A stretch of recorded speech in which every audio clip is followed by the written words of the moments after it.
लोग ब्रह्मचर्य को लेकर सजग रहा करते थे और हर व्यक्ति ब्रह्मचर्य के नियमों के बारे में जानता था और यह भी जानता था कि ब्रह्मचर्य के समय किन सजगता को ध्यान में रखना होता है।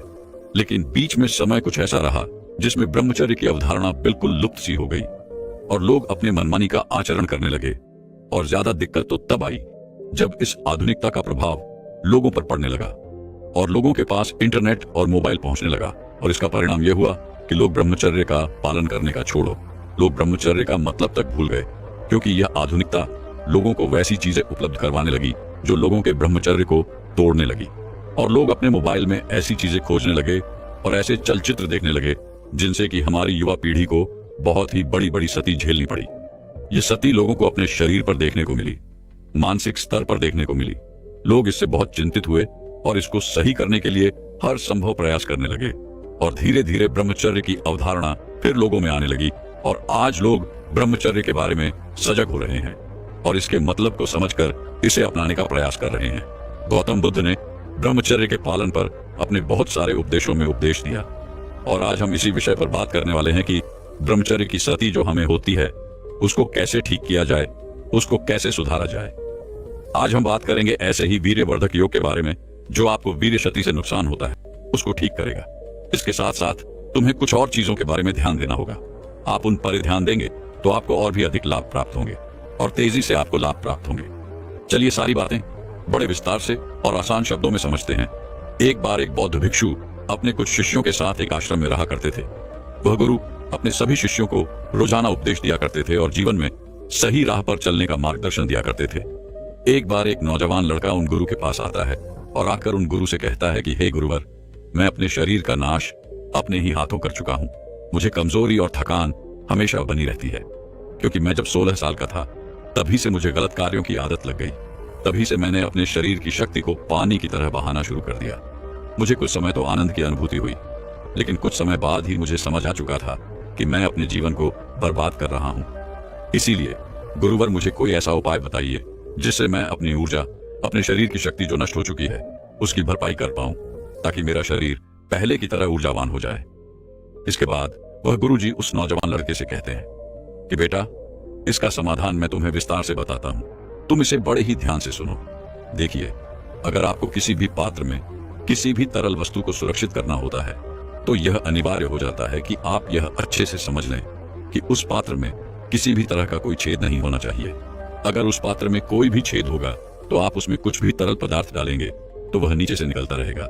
बौद्ध भिक्षु उस नौजवान लड़के से कहते हैं कि मैं तुम्हें तुम्हारी इस समस्या का समाधान तो बता दूंगा, लेकिन तुम्हें एक चीज का ध्यान रखना होगा, तुम्हें संयम रखना होगा, यानी कि तुम्हें यह अपनी गलत क्रिया को रोकना ही होगा। मैं जानता हूं बेटा कि मन को रोकना सरल काम नहीं है, क्योंकि मन व्यक्ति को बड़ा ही भटकाता रहता है।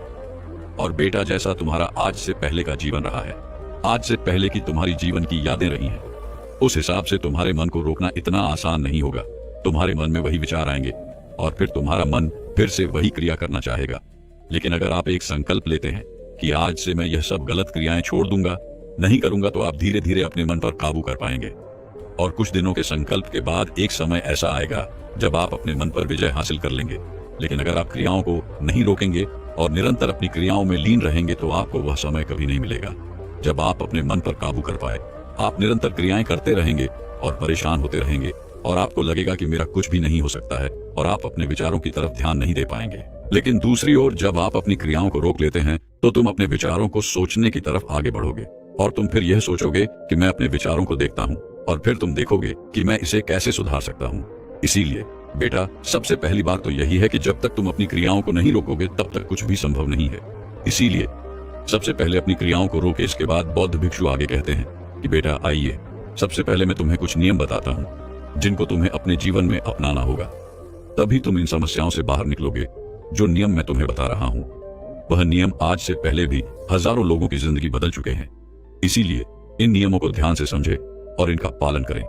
बेटा, सबसे पहले तुम इस चीज को समझो कि जैसे एक पौधा अपने शुरुआत के दिनों में होता है तो उसे अधिक देखने की आवश्यकता पड़ती है, पानी और खाद की आवश्यकता होती है।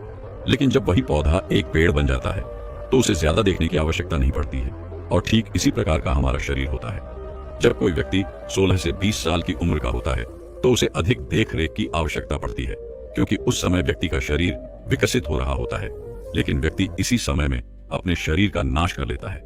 आपको इन समस्याओं से बाहर आना है तो आपको ब्रह्मचर्य के 5 नियमों का पालन करना होगा। इन नियमों को समझने के बाद मैं तुम्हें बताऊंगा कि कैसे तुम अपने वीर्य क्षति के नुकसान को ठीक कर पाएंगे। आगे बौद्ध भिक्षु पहला नियम बताते हुए कहते हैं कि अपने ऊपर सूक्ष्म दृष्टि रखनी होगी। बेटा, जो इंसान लापरवाह है वह ब्रह्मचर्य का पालन नहीं कर सकता। इसके लिए आपको समझना होगा कि अगर आपके मन में कोई छोटा सा भी विचार आता है काम से संबंधित, तो वह एक विचार ही आपको भ्रष्ट करने के लिए काफी है। इसको आप इस तरह से समझिए कि जैसे कोई एक भूसे का ढेर है, अगर उस भूसे के ढेर में एक आग की चिंगारी भी लग जाती है तो वह एक आग की चिंगारी उस पूरे भूसे को जलाने के लिए काफी है। वह एक आग की चिंगारी उस भूसे को जलाकर राख कर देगी और तुम्हें पता भी नहीं चल पाएगा। वैसे ही आपके मन में पहले से ही बहुत सारे संस्कार संग्रहित हैं, और जैसे ही कोई काम रूपी विचार आता है और आप उस विचार पर ध्यान देने लगते हैं, उसमें रस देने लगते हैं, तो भूसे की तरह वह एक विचार रूपी चिंगारी ही फिर से तुम्हारे मन को तृप्त कर देगी और आपके मन में पहले की जो स्मृतियां हैं वह पुनः उस चिंगारी से जल जाएगी और आपकी स्मृतियों में छिपी हुई काम वासना आपको पुनः गलत क्रियाएं करने के लिए प्रेरित करेगी। इसीलिए बेटा, बहुत जरूरी हो जाता है कि आप अपने विचारों की तरफ ध्यान दें। अगर कोई छोटा सा भी विचार आता है तो उसको पुनः हटाए। आगे बौद्ध भिक्षु दूसरा नियम बताते हुए कहते हैं कि आपको व्यायाम करना होगा। बेटा, अगर आप निष्क्रिय जीवन जी रहे हैं और व्यायाम नहीं करते हैं तो आप अपनी ऊर्जा को सही दिशा नहीं दे पाएंगे।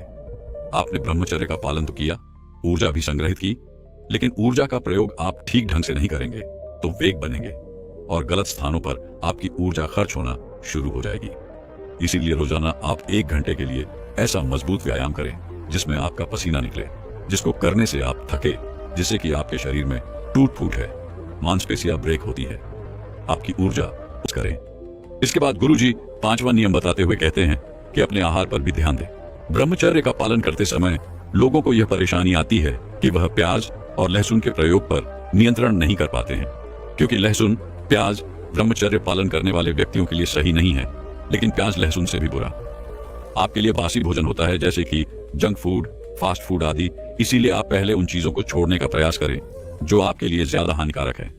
आप लहसुन प्याज को छोड़ पाते हैं तो अच्छी बात है, लेकिन अगर उन्हें नहीं छोड़ पाते हैं तो आप इन फास्ट फूड, जंक फूड, इनको जरूर छोड़े। यह आपके लिए छोड़ना बहुत अनिवार्य हो जाता है। इसके अलावा ब्रह्मचर्य का पालन करने वाले लोगों को अपना रात का खाना बिल्कुल हल्का खाना चाहिए। इसके साथ ही आपको पौष्टिक भोजन करना चाहिए ताकि आपके शरीर को ताकत मिल सके। इसके बाद वह बौद्ध भिक्षु उस लड़के से कहते हैं कि मैंने तुम्हें कुछ नियम तो बता दिए हैं जो तुम्हें ब्रह्मचर्य पालन करते समय ध्यान में रखने चाहिए। आइए अब मैं तुम्हें एक योग बताता हूँ जिसकी मदद से ब्रह्मचर्य नाश की क्षति की भरपाई तुम जल्दी से कर पाओगे। इसके लिए तुम्हें सबसे पहली चीज जो इस्तेमाल करनी है वह है मखाना। मखाने आपको 100 ग्राम की मात्रा में लेने हैं और इनको सूखे ही रोस्ट करना है। मखाने में आपको एंटीऑक्सीडेंट्स मिलते हैं जो फ्री रेडिकल को रोकते हैं और आपके शरीर को एक अच्छी स्थिति में लेकर जाते हैं। इसमें कैल्शियम, फास्फोरस और मैग्नीशियम जैसे तत्व पाए जाते हैं जो आपकी मांसपेशियों के लिए, आपकी हड्डियों के लिए बहुत ही उपयोगी है। दूसरे स्थान पर आपको चने का प्रयोग करना है। भुने हुए चने का प्रयोग आपको इसके छिलके के साथ ही करना है। अगर आप इसका छिलका उतार देंगे तो इसमें से फाइबर की मात्रा कम हो जाएगी। आपको 100 ग्राम की मात्रा में भुना हुआ चना लेना है। 100 ग्राम चना में आपको 7 ग्राम फाइबर मिलेगा और भी ऐसे अनेक तत्व मिलेंगे जो आपके लिए बहुत उपयोगी है, जो आपके शरीर को बनाने वाले बल को बढ़ाने के लिए बहुत ही बढ़िया है। तीसरे स्थान पर आपको छुआरे का प्रयोग करना है। छुआरे आपकी धातु को पुष्ट करने के लिए, शरीर की कमजोरी को दूर करने व बल को बढ़ाने के लिए बहुत ही उपयोगी है। आपको 10 छुआरे लेनी है और उसकी गुठली को निकाल लेना है और उनको छोटे छोटे टुकड़ों में काट लेना है।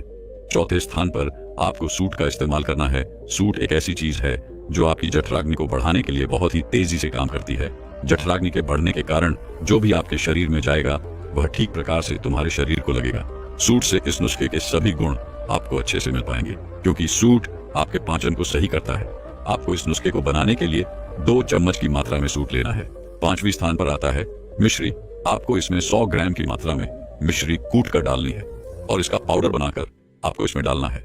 इससे आपका यह योग मीठा हो जाएगा और यह आपके बल को बढ़ाने और शरीर को पुश करने में बहुत ही फायदा करेगा। इसके बाद आपको चना, मखाना और छुआरे, इनको मिश्री में डालकर ग्राइंड करना है और अश्वगंधा आदि जो पाउडर की अवस्था में है उनको ग्राइंड करने की कोई जरूरत नहीं है। इसके बाद इन सभी को एक जगह मिलाकर रखें और एक कांच के बर्तन में ढक कर रख दें। इसके बाद वह गुरु कहते हैं कि बेटा, अब तुम यह समझो कि तुम्हें इसको कब और कैसे प्रयोग में लेना है, तो यह इतनी ही मात्रा में बना होगा जिसका प्रयोग तुम 1 महीने तक कर पाओगे। इसकी 1 चम्मच सुबह और 1 चम्मच शाम को प्रयोग करनी है, या फिर केवल आप 1 चम्मच ही शाम को प्रयोग कर सकते हैं। यह भी आपके लिए ठीक रहेगा। सोने से 1-1.5 घंटे पहले 1 ग्लास गर्म दूध के साथ आप इसको ले सकते हैं, और अगर सुबह आप इसका प्रयोग करते हैं तो 1 चम्मच पाउडर मुंह में फांक लेकर ऊपर से 2-3 घुट दूध आप पी सकते हैं।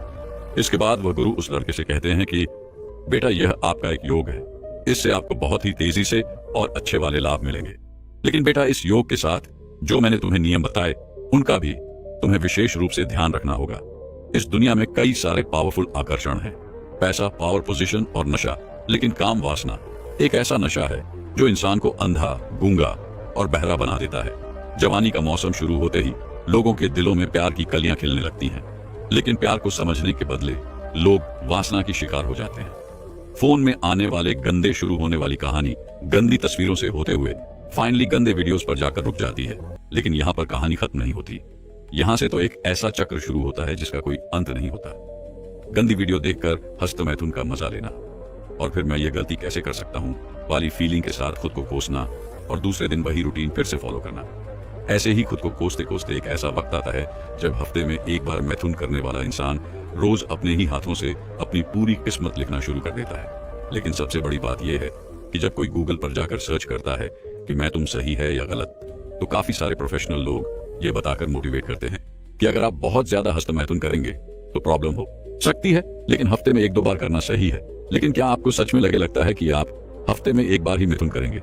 हफ्ते में 1 बार से शुरू होने वाली कहानी दिन में 1 बार और फिर दिन में 2-3 बार तक पहुंच जाती है, और जब आखिर में इंसान को ऐसा लगता है कि वह एडिक्ट हो गया है, उसे लत लग गई है इस चीज की, तब कहीं जाकर वह मैथुन से बचने के तरीके ढूंढने लगता है। आज इंटरनेट उन मांसपेशियों को ठीक करने में लग जाए और इससे आपको बहुत ही अच्छे लाभ प्राप्त होंगे। अगर आप 1 घंटे का अच्छा व्यायाम करते हैं तो आपकी पाचन क्रिया मजबूत होगी, आपको कभी भी कब्ज की समस्या नहीं होगी। पर यह बात याद रखना कि सब्र का फल मीठा होता है। गंदे वीडियो और हस्तमैथुन को अपनी लाइफ से ठीक वैसे ही निकाले जैसे कि हम कचरे को घर के बाहर फेंक देते हैं। एक नई जिंदगी की शुरुआत करिए, एक्सरसाइज, योग, ध्यान करिए और अपने लाइफ के गोल पर फोकस करिए। एक बार आपका फोकस गंदे वीडियो से हटकर किसी और चीज पर लग गया तो हस्तमैथुन आपको कभी परेशान नहीं करेगा। मेरी बात को दोनों कान और तीसरा दिमाग खोलकर सुनो। क्या तुम लोगों ने कभी सोचा है कि सिर्फ कुछ पल का मजा पाने के लिए तुम अपना कितना बड़ा नुकसान कर रहे हो? जवानी में कदम रखते ही सबसे पहले तुम्हारे ऊपर जिम्मेदारी होती है अपने माँ बाप की, लेकिन तुम क्या करते हो? बस कुछ पल के मजे के लिए अपनी जिंदगी की सबसे कीमती चीज नाले में बहा देते हो। एक बात को गांठ बांध लो, अगर जूहे में पैसा हार गए तो वह वापस कमाया जा सकता है, लेकिन एक बार अगर ये वक्त चला गया तो फिर चाहे कुछ भी कर लो, ये वक्त वापस नहीं पाओगे। अब तक तुम लोगों ने गंदे वीडियो देखकर काफी बार अपने वीर्य को नाश किया होगा, लेकिन तुम्हें शायद ये पता भी नहीं होगा इन सब की शुरुआत तुम्हारे नादानी के दौरान हुई थी। बचपन मासूमियत का दूसरा नाम है। एक छोटे बच्चे को सिर्फ 2 ही चीजें सबसे ज्यादा अट्रैक्ट करती हैं, खिलौना और चॉकलेट। लेकिन बचपन कैसे जाता है और सब बदल जाता है, उसको फिर लड़की चाहिए होती है। मैथुन से आपको क्या मिलता है? एक पल की खुशी जो कि वीर्य बाहर निकलने के बाद खत्म हो जाती है। जब हम हस्तमैथुन कर लेते हैं तो फिर आपको गिल्टी फील होता है, और तब आपको किसी मोटिवेशनल स्पीकर या फिर किसी डॉक्टरों की बात याद आती है कि हस्तमैथुन इतना ही नॉर्मल है। तो फिर वीर्य बाहर देने के बाद हमें जो सुकून मिलता है, जो खुशी मिलती है, वह लंबे समय तक क्यों नहीं दिखती? गिल्टी फील करते हैं तो हमें लगता है कि हमने कोई बहुत बड़ा गलत काम कर दिया है, इसीलिए कि हम खुद भी जानते हैं कि मैथुन कितना सही है और कितना गलत कुछ लोगों का मानना है कि मैथुन से हमारा शरीर कमजोर हो जाता है। मैथुन से हमारा शरीर कमजोर नहीं पड़ता, बल्कि हमारी जिंदगी खत्म हो जाती है। उस दूध से फिर दही बनता है, दही से छाछ बनता है, छाछ से मक्खन और मक्खन से आखिर में बनता है कि जो हमारे शरीर को भरपूर ताकत देता है। ठीक वैसे ही जब हम भोजन करते हैं तो उस भोजन में से सबसे पहले बनता है रस। उस रस की पाचन क्रिया होती है, जिसके बाद उसमें से खून बनता है, फिर अगले 5 दिन बाद उस खून से मांस, फिर सारी क्रियाओं के बाद बनता है, फिर यह वीर्य या आखिरी तत्व होता है। जिस तरह से दूध का आखिरी तत्व ही होता है, वैसे ही भोजन के आखिर में वीर्य बनता है, जो कि हमारे शरीर को शक्तिशाली बनाता है। वैसे ही वीर्य हमारे दिमाग को शक्तिशाली बनाता है और हमारे अंदर आध्यात्मिक ऊर्जा का संचार करता है। जब आप मैथुन छोड़कर ब्रह्मचर्य के पालन पर ध्यान दोगे, लेकिन ब्रह्मचर्य का पालन नहीं हो पा रहा क्योंकि कंट्रोल नहीं होता। क्या तुमने कभी आराम से बैठकर यह सोचा है कि हस्तमैथुन तुमसे कंट्रोल होता नहीं है? या फिर तुम कर नहीं पाते? सबसे पहले यह सवाल अपने आप से पूछो, तब तुम्हें इसका सही जवाब मिलेगा। बहुत सारे ऐसे लोग होंगे जिन्होंने हस्तमैथुन बहुत छोटी उम्र में शुरू किया होगा। जब आपने मैथुन शुरू किया था तब आप फिर तो मजे के लिए करते थे। आपको यह भी पता नहीं था कि यह चीज अच्छी है या बुरी, बस मजा आता था इसलिए किया करते थे। जैसे जैसे बड़े होते गए आपको ऐसे लोग मिलते गए जो मैथुन को लाइफ की सबसे खूबसूरत चीज बताते थे और आपके साथ कई सारी गंदी चीजें शेयर करते थे। आप स्कूल की कॉलेज की किसी लड़की या टीचर को इमेजिन करके अपनी हवस की प्यास बुझाने लगे। एक बूंद वीर्य में इतनी शक्ति होती है कि वह पूरा का पूरा इंसान बना सकती है। तो क्या यह वीर्य तुम्हें सक्सेसफुल इंसान नहीं बना सकता? आपने भी तो कई सपने देखे होंगे, पर लिख के माँ बाप का नाम रोशन करना है, अपने छोटे भाई बहन को भी पढ़ा लिखा बड़ा आदमी बनाना है, समाज में सोसाइटी में नाम कमाना है। कल को अगर तुम्हारे पिताजी रास्ते से गुजरे तो लोग कहे कि जिंदगी में एक बार मुझे इनके बेटे की तरह बनना है। लेकिन वह सब सपने के सपने ही रह जाएंगे, क्योंकि तुम अपने सपने को पानी की तरह बहा रहे हो। तुम बोलते हो कि पढ़ाई में मन नहीं लगता, काम में फोकस नहीं कर पाता, लाइफ में बहुत सारा स्ट्रेस है, जिंदगी में कामयाब बनने की हर मुमकिन कोशिश कर रहा हूं, पर यह नसीब साथ नहीं दे रहा। ये सब लाइन तुम खुद को भ्रमित करने के लिए बोलते हो। असली बात यह है कि तुम अपने आप को गंदे वीडियोस देखने से नहीं रोक पाते हो, और इस ब्रह्मांड की सबसे कीमती चीज उसे तुम नाली में बहा देते हो। वीर्य रक्षा के फायदे समझे बिना तुम इसे पानी की तरह बहा रहे हो। अगर ऐसा ही करते रहोगे अपने माँ बाप के लिए, जिंदगी भर तुम कुछ भी नहीं कर पाओगे। कल को तुम्हारे भाई बहन और तुम्हारे बच्चे भी शायद तुमसे यही सीखेंगे। वीर्य की सिर्फ एक एक बूंद तुम्हारी ही नहीं, तुम्हारी आने वाली कई पीढ़ियों का भविष्य बदल सकती है। तुम अपनी पर्सनैलिटी बनाना चाहते हो, बॉडी बनाना चाहते हो, दिमाग तेज करना चाहते हो, दुनिया जीतना चाहते हो, पर क्या गंदे वीडियो देखकर मैथुन करने से यह सब होगा? आज तुम्हारे पास वक्त है, तुम्हारे पास ताकत है, तुम जवान हो, कुछ भी कर सकते हो। तुम्हारी रगों में खून ज्वालामुखी के लावा की तरफ खोल रहा है, पर एक दिन ऐसा आएगा जब वक्त तुम्हारे हाथ से निकल चुका होगा। तुम चाहकर भी कुछ नहीं कर पाओगे। जिस तरह से गाड़ी के लिए पेट्रोल जरूरी होता है, उसी तरह तुम्हारी लाइफ में जो चट्टान जैसी मुसीबतें आएंगी, उनसे निपटने के लिए हिम्मत, ताकत और आत्मशक्ति इसी पीरियड से मिलेंगे। तुम्हें क्या लगता है पहले के जमाने में जो लोग युद्ध में जाते थे, वह सुबह से शाम तक बिना थके बिना रुके युद्ध कैसे लड़ लेते थे? आज हल्का सा मौसम बदलते ही तुम्हें खांसी जुकाम हो जाता है, पर उस जमाने में लोग तीर और तलवारों के घाव खाकर भी लड़ते रहते थे। आखिर क्यों? ऐसा क्या था उनके पास? उनके पास उनकी वीर्य की शक्ति थी। दुनिया का कोई भी इंसान हस्तमैथुन से छुटकारा पा सकता है, लेकिन ये जंग अपने आप से और जंग दो तरह की होती है, बाहर की जंग और एक अंदर की जंग। बाहर की जंग यानी उन सारी चीजों से, सारे इंसानों से जंग, और अंदर की जंग ज्ञान के अंदर के विचारों से। हस्तमैथुन करते करते अब आप इस आदत से इतने एडिक्टेड हो गए कि मैथुन के लिए आपको कहीं पर गंदे वीडियो देखने की जरूरत नहीं पड़ती। आप खुद ही सोच सोच के कहानी बना लेते हैं, या फिर पास्ट का कोई इवेंट याद करके अपनी उस चीज को शांत कर लेते हो। सबसे पहले आपको अंदर की जंग जीतनी होती है। आपका दिमाग गंदे विचारों से भरा पड़ा है। आपने आज तक जितनी भी गंदगी देखी, वह सब आपके दिमाग में भरी पड़ी है, और सबसे पहले उस गंदगी को साफ करना है। पर हम इंसानों का दिमाग बड़ा विचित्र है। एक बार जो चीज अंदर गई सो गई। आप चाहकर भी दिमाग में गए हुए विचारों को बाहर नहीं निकाल सकते। आज भले ही साइंस इतना एडवांस है, पर फिर भी दिमाग में गए हुए विचारों को बाहर निकालना उसके लिए भी एक बहुत बड़ा चैलेंज है। दिमाग में भरे गंदे विचारों को बाहर नहीं भेज सकते। आपको इस कचरे को, या फिर कहो तो इन गंदे विचारों को